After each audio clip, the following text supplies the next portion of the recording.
Okay, good morning. My name is Neil Rosenberg, and I am the co-manager of Barron Growth Fund. Our next speaker is Andy Florance, founder and CEO of CoStar Group. CoStar is the leading global provider of real estate information, analytics, and online marketplaces. Andy first joined us on stage at this conference in 2013. At that time, CoStar generated around $400 million of revenue. Over the past 10 years, CoStar has grown dramatically. It's entered new asset classes, launched new products, and expanded into new geographies.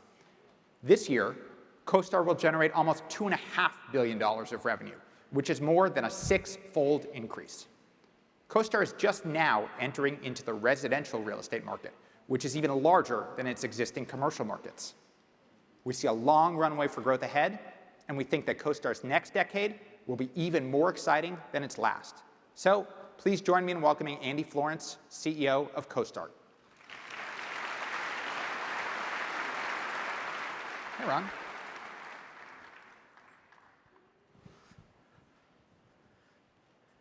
Neil, that's the nicest thing you've ever said about me. Thank you. Good morning. It's wonderful to be here, and I appreciate having a number of our investors here to join us, and I look forward to telling you about our story. So I hope all of you caught the legalese.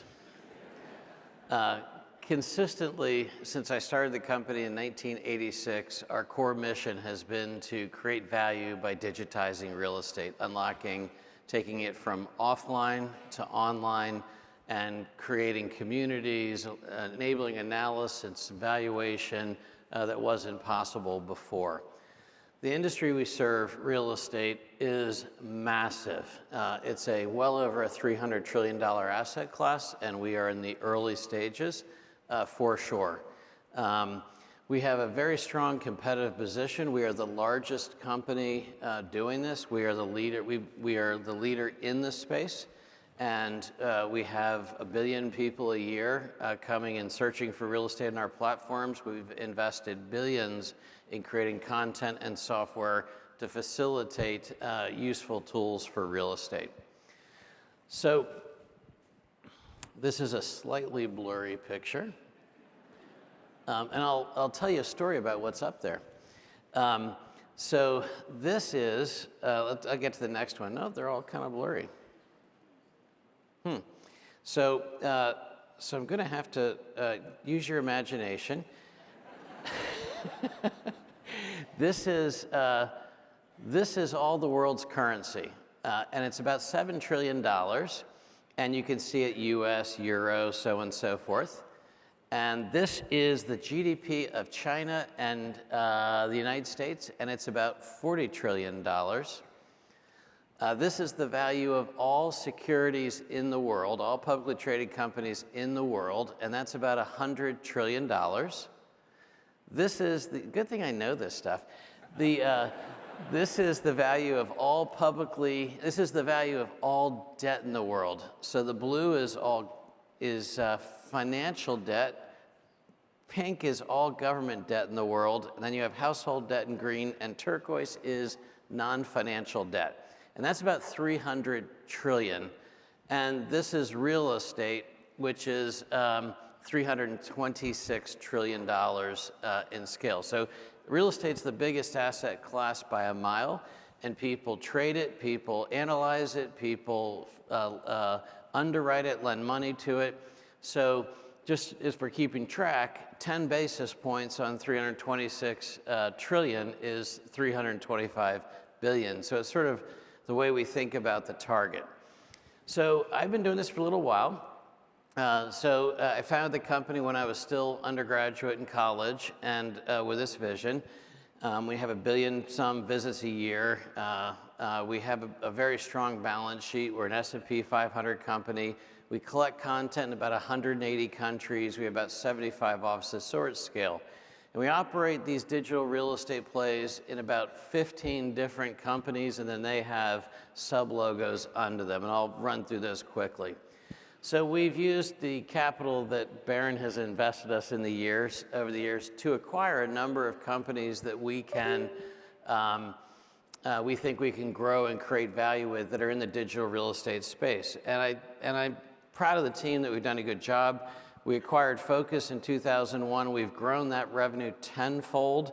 We bought Virtual Premise in 2010. We grew their revenue tenfold. We grew Lands of America's revenue 15-fold. We grew LoopNet's revenue tenfold. Apartments.com, we probably grew their revenue 14-fold. So as we integrate them in, we create more value. And most of our revenue is organically derived, but we have acquired a fair amount of revenue successfully. So our flagship product that we really launched with is basically the Bloomberg of real estate, and it's called CoStar. So here, just going into a screen to give you a sense of it, I'm logging in and it's telling me real estate news that'd be relevant to me and showing me some buildings that are relevant.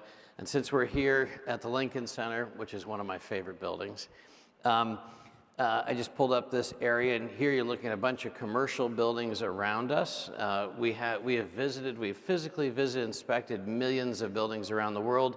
Here I just said, show me those that have 50,000 square feet of office space to lease, and then I can drill in on one of them, 3 Columbus Circle, and I can see that it has 91,000 feet available. The owner bought it for $244 million, and they took out a $500 million loan on it. That's interesting. It's highly levered, but we can actually see their performance on the loan, whether or not they're current or not, and what income and expenses they've got. And I can drill into the individual suites in the building and decide if I want to lease it. Here I'm doing something a little different. You've heard that office space is having a tough time. I could take a particular area of Manhattan, draw a box around it, and then I can analyze what's happening in it. So I'm going to say office buildings in Midtown Manhattan. I get basically a Star Trek tricorder reading, and I can see that the vacant space is the most it's ever been. The prices are the lowest they've ever been in real terms. And I can also see that the inventory of office space in Manhattan is shrinking as they convert it to apartment buildings. But when I look a little deeper, the rate at which space is coming on the market is declining, and that gives me some indication that a year or two out, we're looking at a good spot. In order to collect all this content, we've got like 1,500 researchers, and we have 400 people in the field examining the buildings, and we're conducting about 4 million interviews a year. So then it extends into a bunch of other values, like CoStar Lender. Major lenders will upload their loan portfolios into our product and connect it with all this data we've got. Then we generate their regulatory, their CECL, their LTV, their concentration risks, and they can manage their portfolios and avoid major issues by being able to get great data against their portfolios. So we're providing that sort of risk analytics on about $623 billion of loans, and it's about a $4 billion opportunity. Overall, CoStar, we've got 182,000 people subscribing, and our renewal rates are incredibly constant. It's a utility. It's like our clients wake up in the morning using this product. And so this has been a very tough time for real estate in the last couple of years, and you can't see a blip in our renewal rates. And then you can see the consistency of growth as we look towards crossing $1 billion on this particular product. Another amazing product it's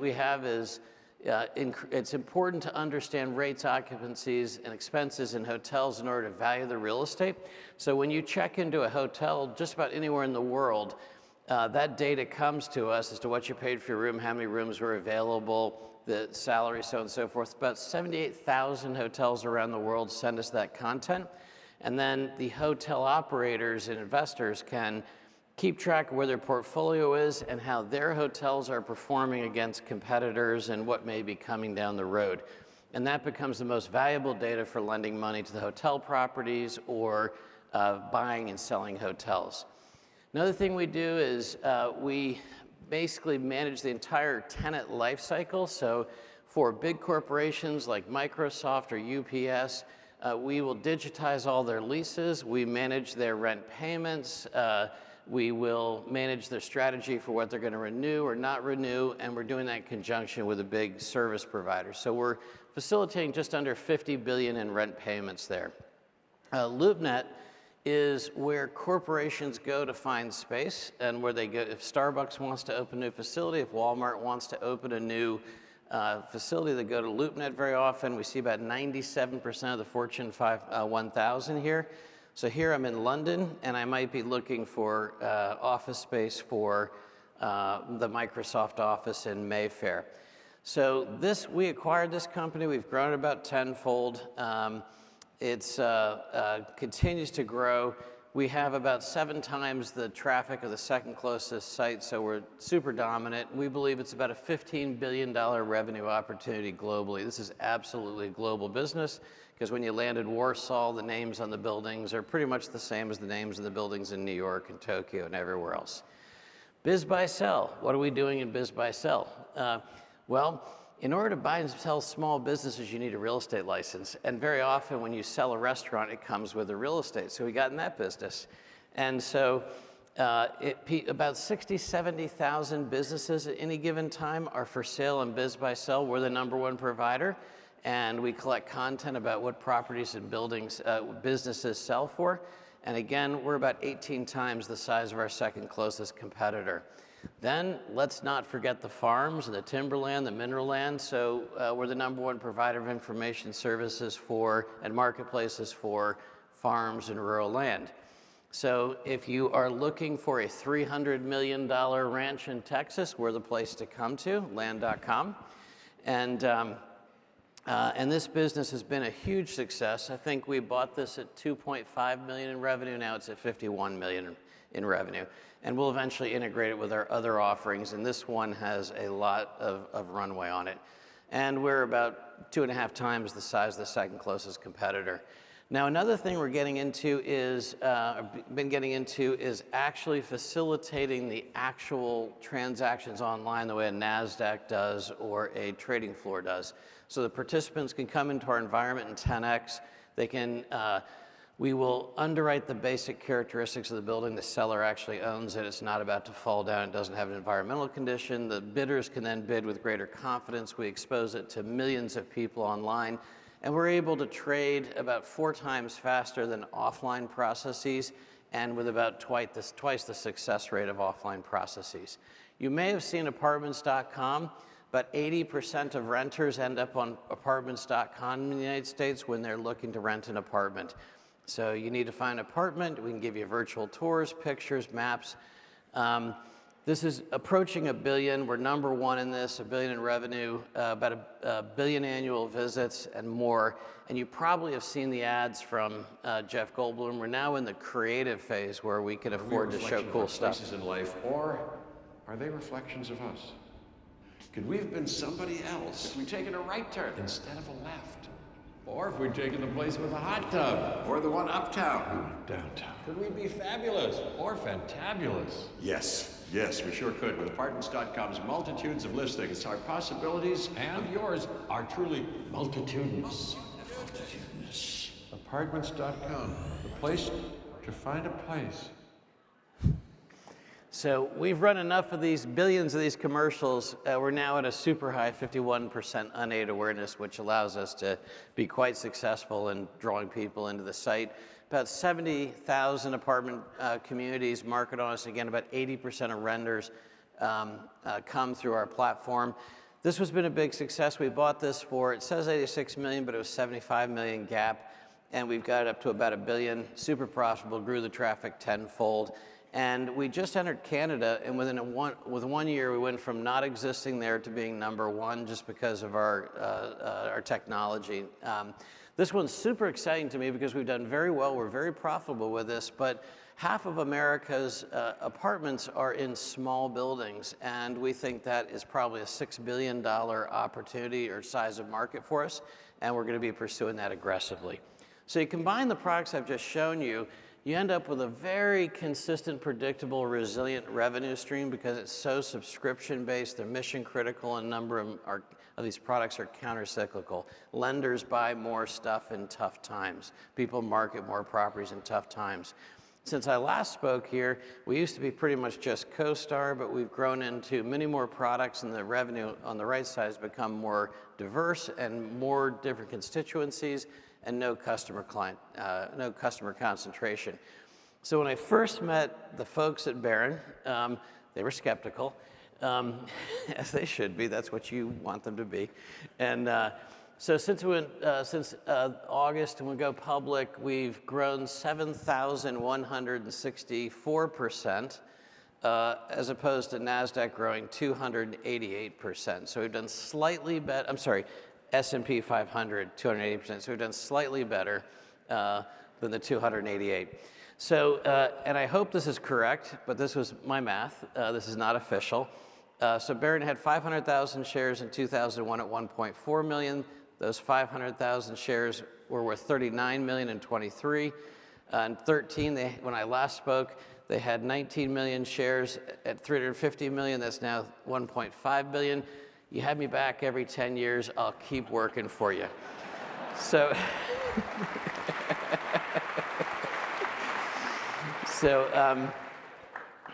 So if you look at the phase of our growth, we started out around commercial real estate, started going into these public marketplaces, started going into renting apartments. Meanwhile, we were growing into, beginning to grow outside the United States. And the next huge phase for us is the residential space, and we're super excited about it. We're in the residential space in apartments, but this is in resale. So if you'll indulge me, I'd like to give you a little bit of a view of what we're doing with this and why we think we're advantaged and pretty excited about it. So in the United States, the models are a little different than the rest of the world, and they're a little odd.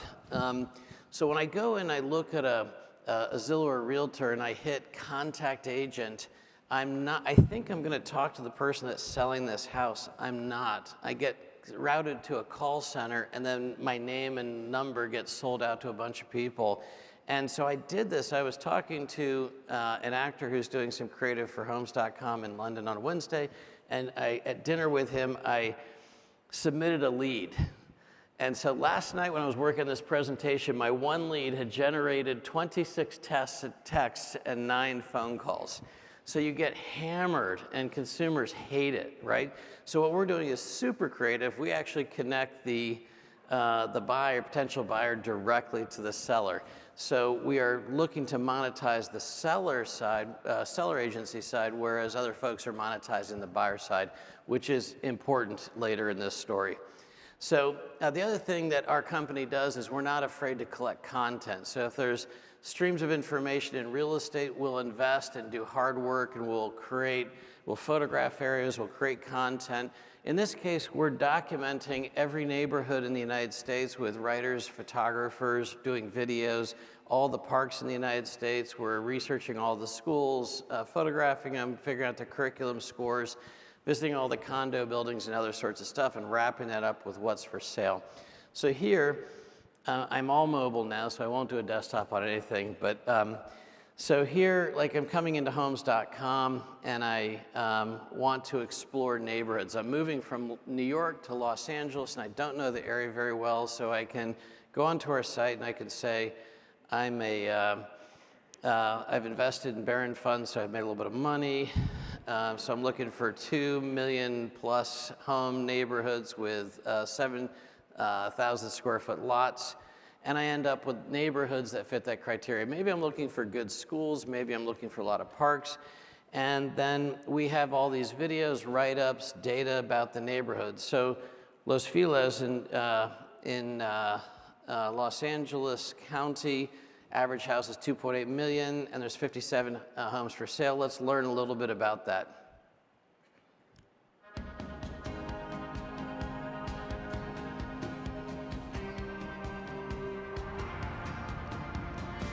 Imagine a European village set in the foothills of Los Angeles, and you'll have an idea of what Los Feliz is like.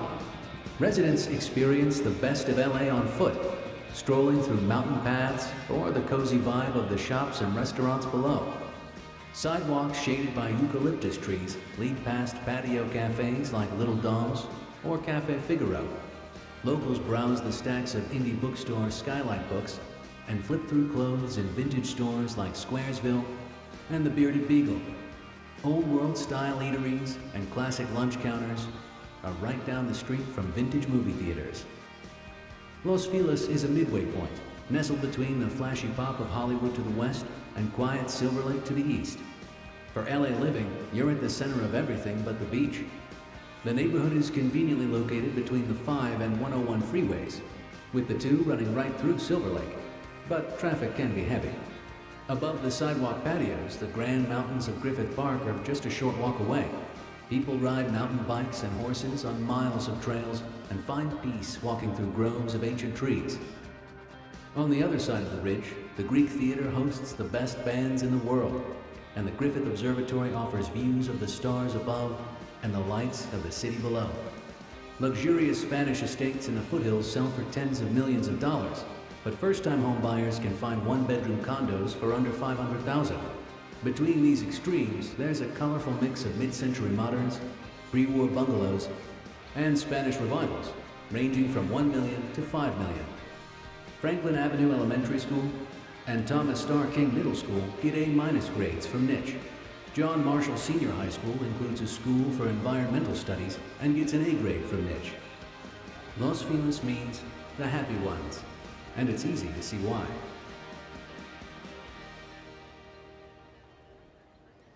So imagine having to do 20,000 of those. That's some work. But we're getting close to finishing the first round of that project, and it's pretty exciting. So then obviously you could explore more about the neighborhood. What are the schools in this neighborhood? Are they good schools? Are they bad schools? What are the parks? What's the crime? What are the average home prices? Facts about the homes. Who are the agents that actually do deals in this neighborhood? All kinds of stuff. I'm just blowing by a bunch of it. What's the mix? How many apartment buildings, commercial buildings? Interesting thing that I would probably look at is most of the people are renters here. That may not be a great thing to own. But your neighbors are highly educated, twice the national average of college degrees.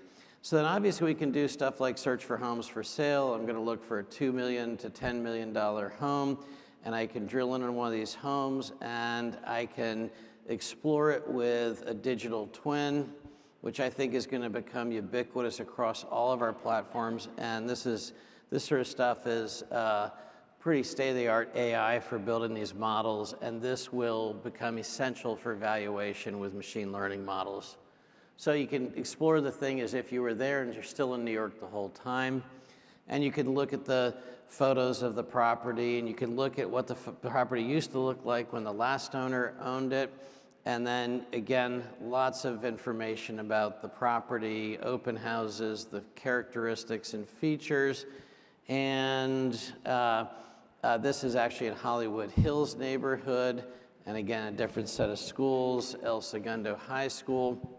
Now, very often when people do have pets or care about where the kids are going to go, we are documenting the neighborhoods. Griffith I'm sorry, Park is the one of the parks. largest city parks in the world. With access to 53 miles of trails, hikers can choose their own adventures, from strenuous treks across stage-covered hills in Bronson Canyon.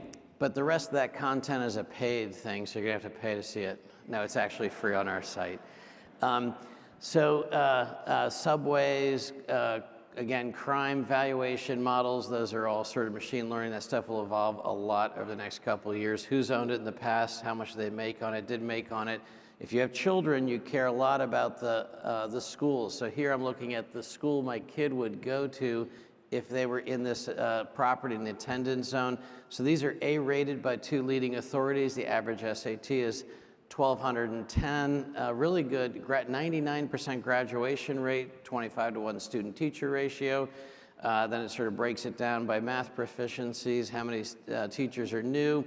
Where do the kids go to college from this particular high school? So this way you're really informed as you're looking for a house. Reviews written by parents, snarky kids, and all kinds of things.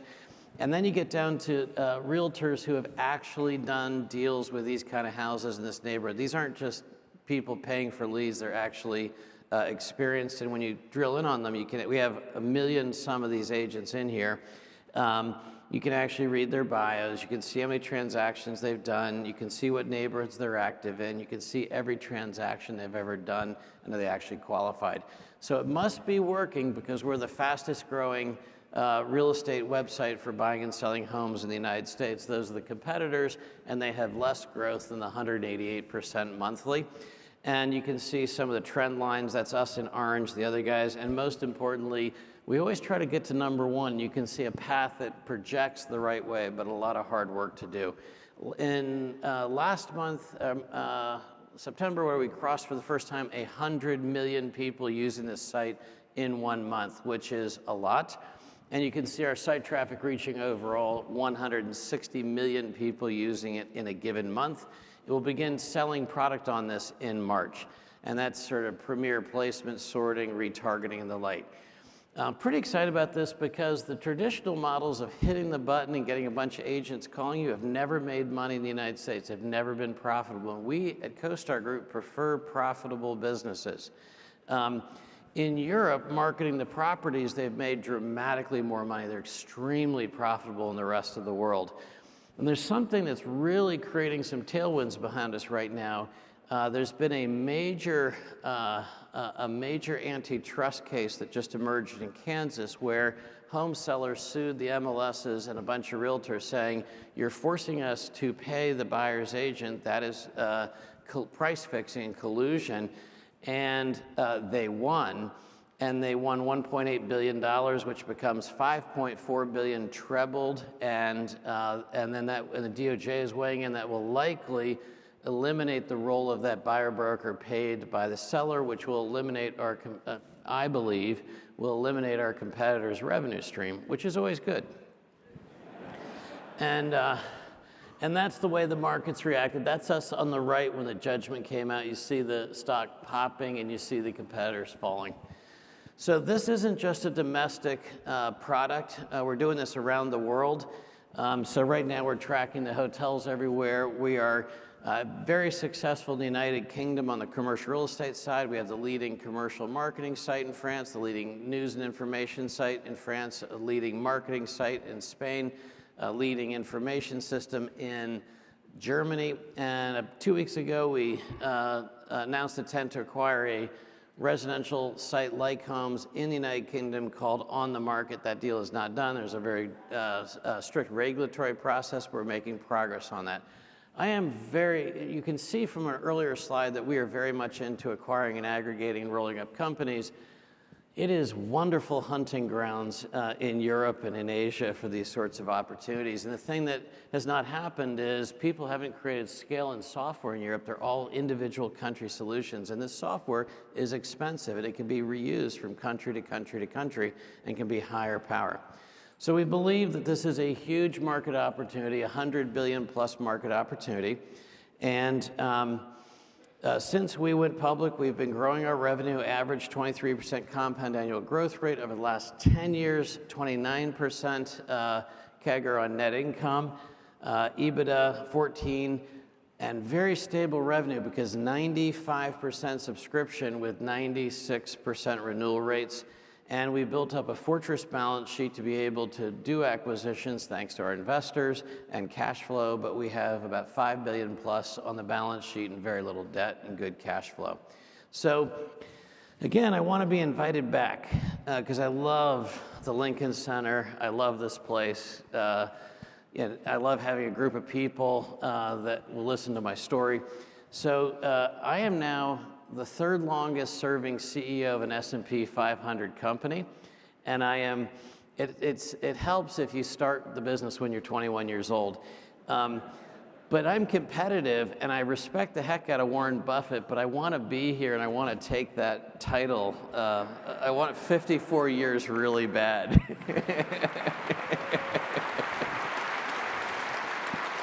Thank you. Great presentation. Great. Thank you, Andy. We're going to begin to take some questions from the audience, but why don't I get us started? Can you share a little bit about how you plan on monetizing or what your revenue model in the US will be as you scale up Homes.com and how that may differ from some of your incumbent competitors? So one of the things I do is this is my 5th country this week. And so I do wander around the world and I meet with folks that are doing digital real estate and learn different things they're trying and are working and not working. And the revenue model for Apartments.com came from Australia, from a company called REA Group, and it was super successful. We, going from 75 million to $1 billion on that, and that was sort of focusing on consumer experience and then sort order in the product. So with Homes.com, we can generate probably 10 times as many leads for an agent or a home seller by sorting their properties up on top, having their content appear on neighborhood, their offerings appear on neighborhood, schools, and also one of the roles of Homes.com is just to discover who's in market looking for what property. And once you discover what someone wants, you can market them around the internet. We're gonna go for relatively lower price points initially just to get a huge membership base because there's a good chance that the industry is severely disrupted on how it moves information, and we want to make sure that we have a huge client base to be able to capitalize on that. Great. Okay, number 1.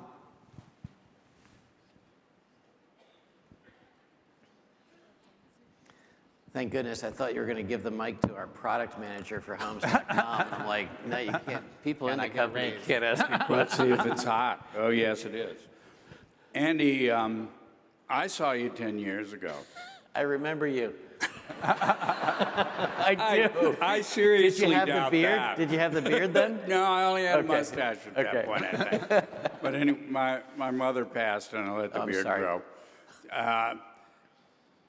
I invested at that time 10 years ago, and I've been tickled to death with the results of participation in your company.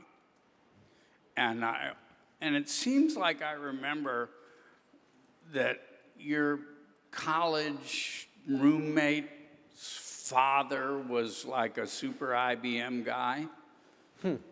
Is that a fair recollection? You're darn close. I went to a music school 2 blocks from here. I actually sang on stage when I was a young kid. You played and here. So, and just now was the first time I got to go backstage. I'd been upstage performing, but it was a guy who was the head of GE Labs, and he gave us a computer in junior high just nearby, so I learned to program before anyone else did, really. But then the other person you confused, my physics lab mate, my suite mate, and my fraternity friend brother was a guy named Jeff Bezos, and and we actually, I remember building the first PCs with him way back in the day. And so I think that's really a lot of the reason for the company's success is your ability to manage data. It's beautiful. You've done well. Thank you very much. I'm tickled to death with my participation. Yeah, thank you. And I should say the credit goes to we have a great CTO, we have a great product team, we have some really good people with long tenure. Number 5. Hello, my name is also Andy, but I would like to ask you what the 5 top areas in the United States you're studying for your real estate, and then what are you doing for sale by owner? Yeah, so well, we cover every bit of the United States, and so we're agnostic as to, we have to cover it all because we have millions and millions of people using the site, so we have to cover everything, and we try to be as consistent as possible. On the for sale by owner, I think that whole world is changing that house upside down. I believe that the NAR's rules on non-commingling on the portals will change that completely, and people will have the option to effectively market as a FSBO. I would always use an agent. I would use a seller agent. I wouldn't probably use a buyer agent, but I think we're actually facilitating that choice for people. Thank you. You're welcome. How about number 10? Easy to make people happy. Hey, Andy. Hello. Thanks for taking the time to speak with us. Quick question. How do you see the use of large language models either helping or hurting your business? So I've been through a number of waves of transformative technology, and generally they're wonderful things for our business. You want to study them carefully, understand them carefully, and apply them appropriately. I never like to chase them for the sex appeal, but for what they can actually do.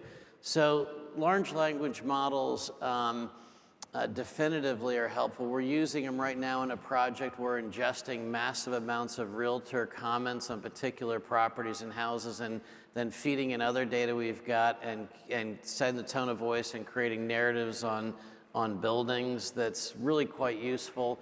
We use the heck out of something somewhat related, which is the machine vision learning, because we manage billions of images, and to be able to understand what's in the images and then convert that to large language models is pretty useful. So we're using it in a number of different ways, and I think it'll play out and be quite interesting. And I'm somewhat active in a program at Princeton to advance quantum computing, which will really unlock the large language models. Number 8. Your work is the embodiment of a good idea becoming genius. It is absolutely amazing. Thank you. There you go. And my wife is a realtor who's even more amazed than I am. One question, have you had any dealings with Agent Orange? Agent Orange? Trump. Oh. I have. I knew President Trump back from the days when I was selling CoStar in the early days in New York City and trying to get all the big owners and brokers to use it, and I encountered him there. I could tell you that he, unlike what I've heard, he paid his bills on time. Number 2. Hey, how's it going? It seems like you've got a transformational event on the residential market with what's happening with the NAR and the lawsuits. It looks like it's only 2% of revenue right now that's residential. Where do you see that going over time? And what do you think happens to the real estate brokerage industry in light of these lawsuits? Sure. So I'll start with the second, go the first. But I think these lawsuits are very serious. I remember a year and a half at an industry event for real estate leaders saying, I think this is really serious, and I got told, no, you don't understand. Well, the people telling me, no, you don't understand, owe $6 billion. So maybe I did understand. So I think it will have a big impact on the people who are found liable. They'll basically have the plaintiff lawyers strip out virtually all of their assets, and they'll probably continue to operate.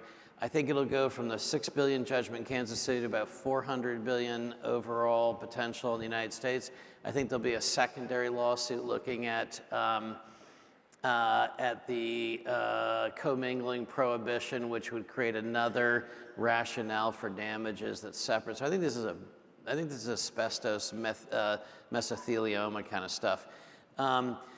But I think that the agents themselves will do quite fine. Yesterday I was getting some data analyzing what % of agents do seller deals and what's the balance. And actually 85% of agents are doing a significant amount of seller deals. And if you stop and everyone on the agency side says, hey, let's think about what happens here. If you're doing agency deals, the commission rates will come down, but they'll remain higher than your prior split. So the good agents will end up making more money and working less, for sure.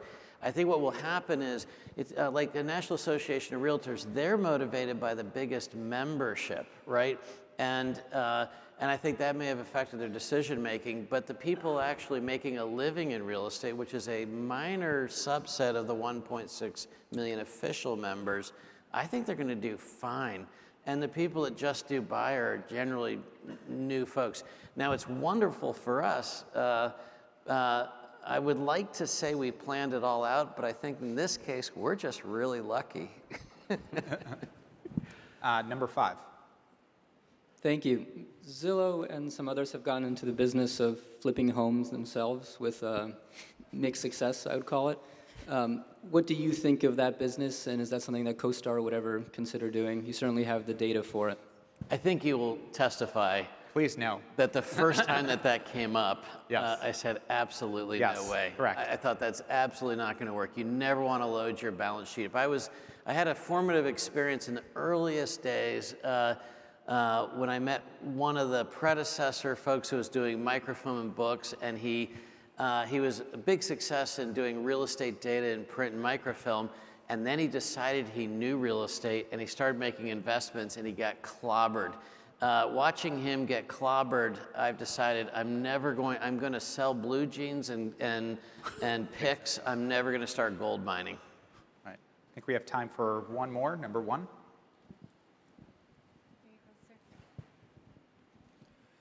How do you gather all this information? Do you hire people in different parts of the country, different parts of the world? And how much does it cost? We have about 1,500 people supporting like the CoStar product, a lot of them in London, Paris, Richmond, Virginia. And then we have about 1,000 people working on those videos, the content you saw on the neighborhood narratives. It does cost a lot, but through time, it actually becomes almost single-digit cost as a ratio of revenue, and it becomes a massive competitive barrier. So if you have great confidence that by collecting the data you'll build a unique advantage product, then you can march towards that day where it becomes a pretty small percentage of your product. Of your revenue. I would say that 98 to 99% of the data we have comes to us digitally for nearly free, and the thousands of people we have are adding the last 1% to 2%, but it is that small incremental add is like yeast in bread. It creates a major competitive moat, and you can do amazing things with it that the next guy, man or woman, can't catch up with if they don't do it. And the thing I love is most people don't have the conviction enough to make those investments. And the other thing that's important is building a track record with your investors, so when you come up with the latest crazy idea, they tell you they think it's crazy, but will trust you on this one. Great. Well, that's all the time we have. Thank you, Andy Florance.